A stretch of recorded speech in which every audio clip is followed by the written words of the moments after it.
Hello, hello. What are today's messages?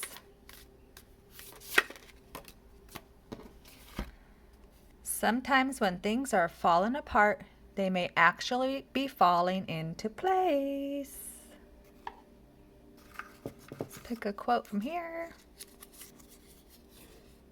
You hold the keys to your own healing. Martha Beck. The question isn't who's going to let you, it's who's going to stop you.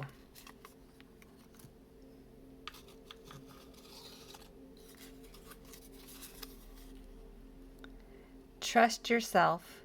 You survived a lot and you'll survive whatever is coming. Robert 2.